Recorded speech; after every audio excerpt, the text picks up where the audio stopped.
Kant believed that we don't just passively receive information from the world. Instead, our mind actively shapes how we experience reality.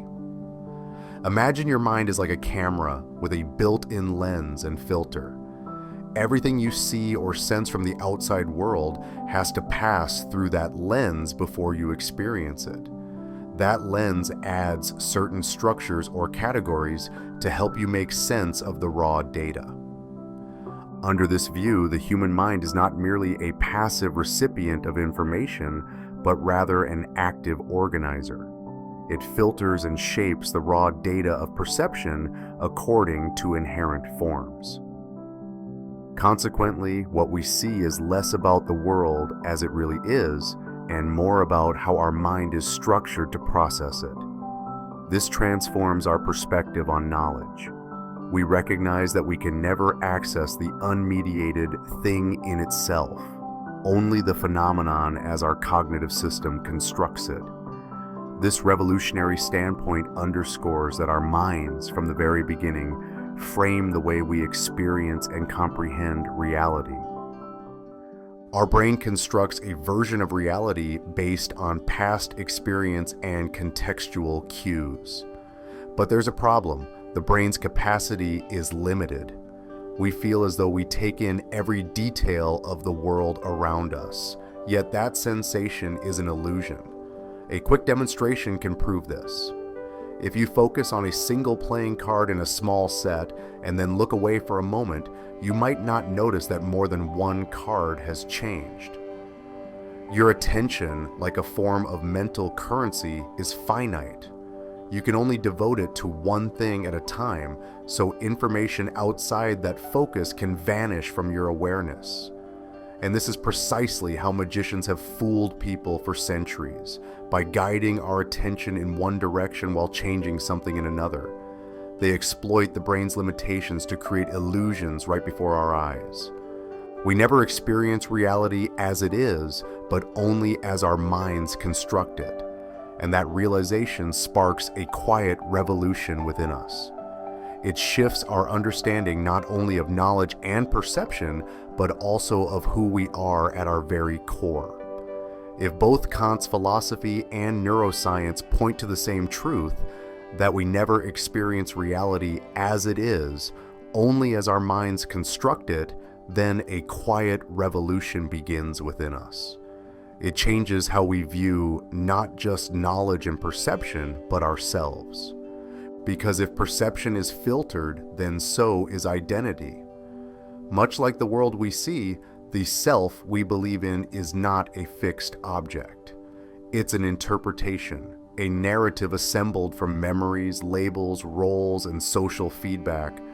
Your name, your habits, your successes, and failures, they feel permanent, but they are pieces the mind has arranged into a coherent story.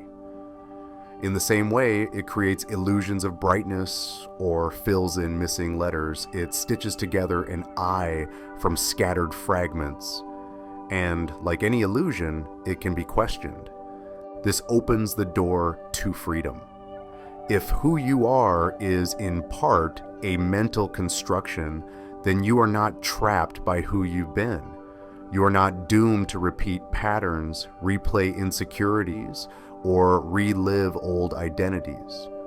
You have the capacity to reframe, to rewrite, to re-choose. Of course, the mind resists this change. It prefers familiarity and clings to stories, even painful ones, because they offer a sense of continuity. But once you understand that the self is not a static object but a dynamic process, a curious transformation begins. You begin to loosen your grip, take your thoughts a little less personally, and become more fluid, more resilient, and more alive. This perspective doesn't negate your experiences. It honors them while reminding you that they are not the whole truth.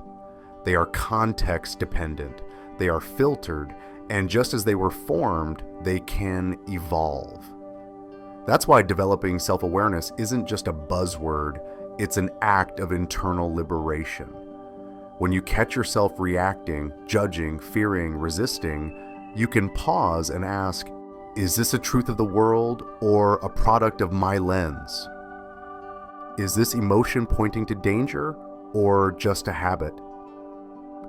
This shift from being immersed in your thoughts to observing them doesn't require special training. It requires only curiosity and the courage to step back, to realize that while you may not control your first reaction, you can choose your second.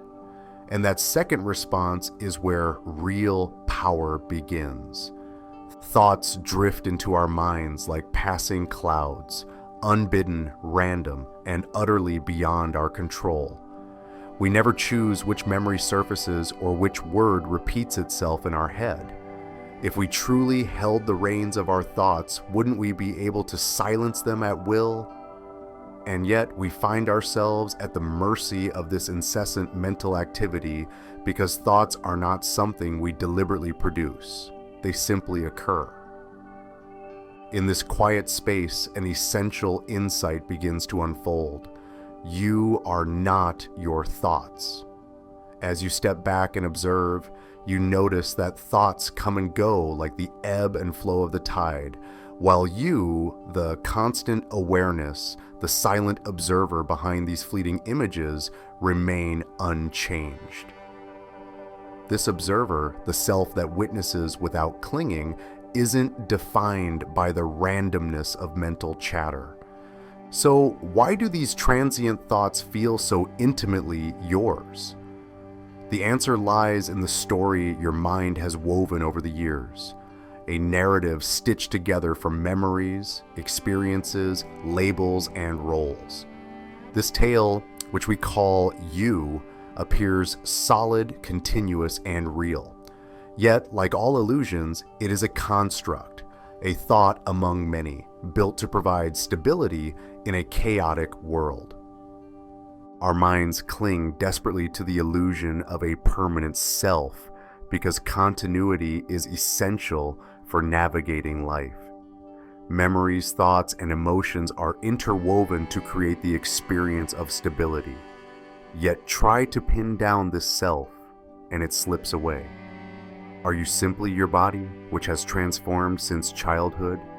Or are you your memories, many of which have faded or become distorted over time?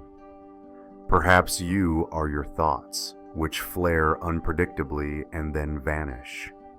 The truth is, if you search for the enduring you may only find an ever-changing flow of mental events. This mystery is one that great thinkers have long grappled with. Philosopher David Hume, after years of introspection, arrived at a startling conclusion. When he looked inward, he found nothing but a constant stream of thoughts, emotions, and sensations, yet no fixed thinker to anchor them. The mind's most beguiling trick is to convince us that we are the sum of these thoughts, that the narrative it constructs is our immutable identity. But here is where transformation begins.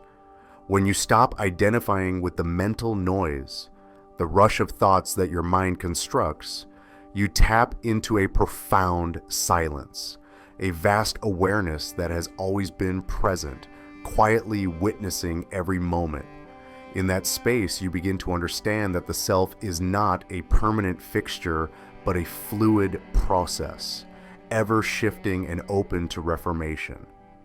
This realization liberates you from the need to cling to an unchanging identity. It invites you to question if these thoughts are not truly yours, but are simply events that arise and pass away, then who remains? In recognizing that you are the eternal observer behind the thoughts, you embrace the possibility of change, of rewriting your story, and of experiencing a freedom that transcends the illusions of a fixed self. Finally, this understanding reorients how we treat others. If every person sees the world through a different lens, crafted by their own biology, culture, and life history, then judgment softens, patience increases, and communication deepens. You stop expecting perfect agreement and start seeking shared understanding. And it brings us full circle. Kant didn't just offer a theory of knowledge. He offered a lens through which to view life, a reminder that objectivity is always filtered, and that the pursuit of truth begins not with asserting what we see, but with asking how we see at all. And that question, quiet, humble, and often overlooked, just might be the beginning of freedom.